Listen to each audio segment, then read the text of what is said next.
بسم اللہ الرحمن الرحیم۔ ثمامہ بن اسال یمامہ کے علاقے کا حکمران تھا۔ یہ علاقہ آج کل کے سعودی دارالحکومت ریاض کے قرب و جوار میں واقع تھا۔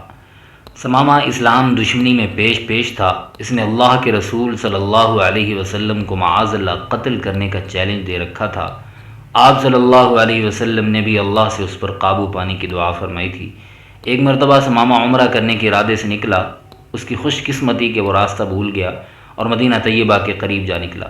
رحمت عالم کے پاس جو بھول کر آ گیا اس کا بھی بیڑا پار ہو گیا اور دائمی کامیابی اس کا مقدر بن گئی۔ مسلمانوں کے حفاظتی دستے ہر وقت مدینہ طیبہ کے اطراف میں گشت کرتے رہتے تھے۔ کوئی مشکوک شخص، دشمن کا کوئی جاسوس یا کوئی کافر برے ارادے سے مدینہ طیبہ کا رخ کرتا تھا تو حفاظتی دستے اس کے ناپاک ارادے ناکام بنا دیتے تھے۔ ثمامہ ایک حفاظتی دستے کی گرفت میں آ گیا۔ چونکہ یہ شخص اپنے کفر میں معروف تھا اور اسلام دشمنی میں اس کے عزائم ڈھکے چھپے نہ تھے، اس لیے اسے گرفتار کر کے مسجد نبوی کے ستون سے باندھ دیا گیا۔ اللہ کے رسول صلی اللہ علیہ وسلم کو اس دشمن اسلام کی گرفتاری کی خبر دی گئی۔ آپ تشریف لائے، اسے دیکھا، لمبا قد، خوبصورت چہرہ، توانا جسم، بھرا ہوا سینہ، اکڑی ہوئی گردن، اٹھی ہوئی نگاہیں، تمکنت، شان و شوکت، ستود، سولت، غرض برے حکمرانوں والے تمام عیوب اس کی شخصیت سے عیاں تھے۔ آپ صلی اللہ علیہ وسلم آگے بڑھے اور پوچھا، ثمامہ کیا حال ہے؟ آخر میرے رب نے مجھے تم پر قابو دے ہی دیا۔ اس نے نہایت غصے اور تکبر سے جواب دیا، اے محمد صلی اللہ علیہ وسلم، ٹھیک ہے، معاملہ ایسا ہی ہو گیا، مگر سنو، اگر تم مجھے قتل کرو گے تو میرے قتل کا بدلہ لیا جائے گا، کیونکہ میں کوئی معمولی آدمی نہیں ہوں، اور اگر مجھے معاف کر دو گے تو ایک ایسے شخص کو معاف کرو گے جو اس کا شکر گزاری کے ساتھ بدلہ دینے کی صلاحیت رکھتا ہے۔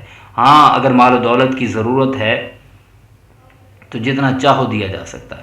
ناظرین، یہاں ذرا رک جائے، اس کی گفتگو اور لب و لہجے پر غور فرمائیے کہ وہ تاریخ کی سب سے بڑی شخصیت سے کتنی بے ادبی سے اور کس قدر متکبرانہ انداز میں گفتگو کر رہا ہے۔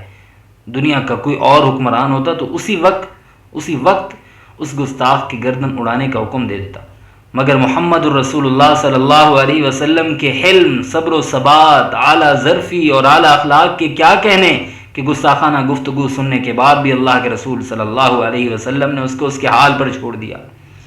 کوئی سخت بات نہیں فرمائی، بلکہ صحابہ کرام کو حکم دیا کہ اس کی ضیافت کرو۔ دوسرا دن ہوا تو پھر اللہ کے رسول صلی اللہ علیہ وسلم ثمامہ کے پاس سے گزرے اور دریافت فرمایا، ثمامہ کیا حال ہے؟ اس نے پھر کہا، اے محمد صلی اللہ علیہ وسلم، خیریت سے ہوں۔ اگر قتل کر دو گے تو یہ ایک ایسے شخص کا قتل ہوگا جس کا خون ریگان آ جائے گا۔ اگر معاف کر دو گے تو ایسے شخص کو معاف کرو گے جو شکر گزار ہوگا، اور اگر مال چاہتے ہو تو بات کرو، پیش کر دیا جائے گا۔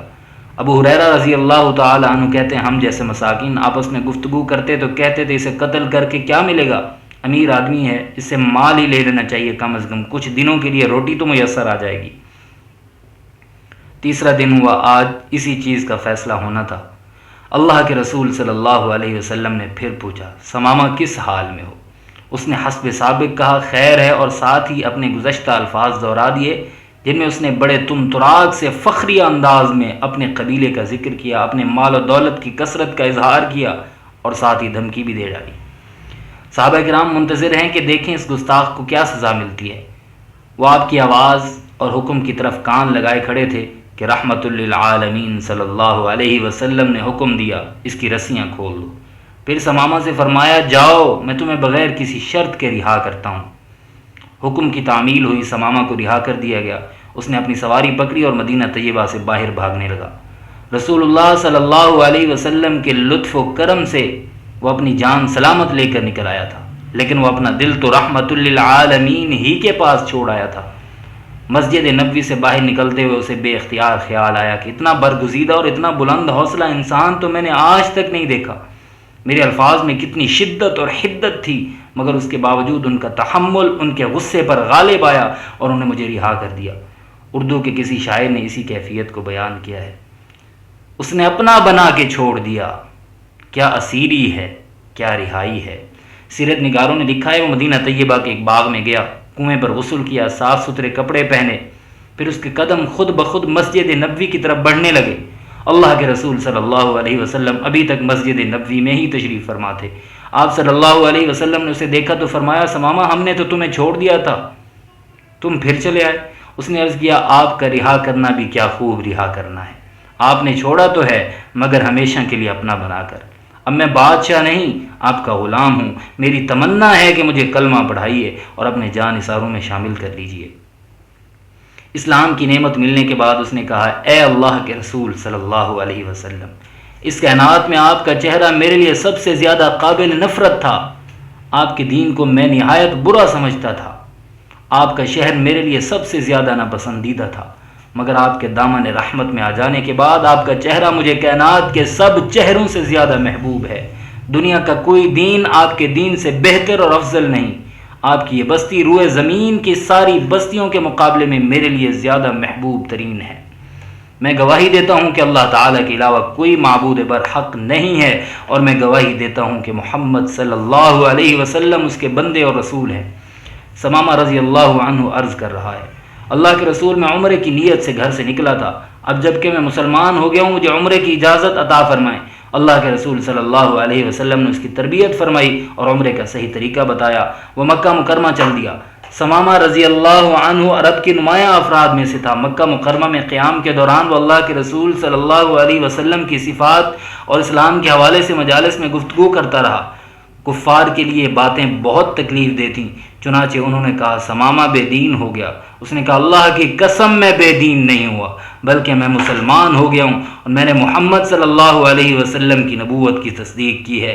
اس ذات کی قسم جس کے ہاتھ میں ثمامہ کی جان ہے، یمامہ سے گندم کا ایک دانہ بھی اب محمد صلی اللہ علیہ وسلم کی اجازت کے بغیر مکہ مکرمہ نہیں آئے گا۔ اپنے وطن پہنچ کر اس نے اپنی بات پر عمل کیا اور مکہ مکرمہ کو اناج کی سپرائی بند کر دی۔ مکہ مکرمہ میں قحط کی کیفیت پیدا ہوگی۔ آل مکہ مکرمہ نے اللہ کے رسول صلی اللہ علیہ وسلم کو خط لکھا جس میں اپنی قرابت کا واسطہ دیا اور درخواست کی کہ ثمامہ رضی اللہ عنہ کے نام یمامہ سے گندم کی ترسیل کے لیے حکم نامہ جاری فرمائیں۔ ناظرین یہاں تھوڑی دیر کے لیے رک جائیے اور غور کیجئے کہ اللہ کے رسول صلی اللہ علیہ وسلم کس قدر اعلیٰ ظرف اور اعلیٰ اخلاق والے تھے کہ باوجود اہل مکہ مکرمہ کے زبردست مظالم کے آپ نے ثمامہ رضی اللہ عنہ کو پیغام بھجوایا کہ اہل مکہ مکرمہ کے لیے گندم کی سپلائی بحال کر دیں۔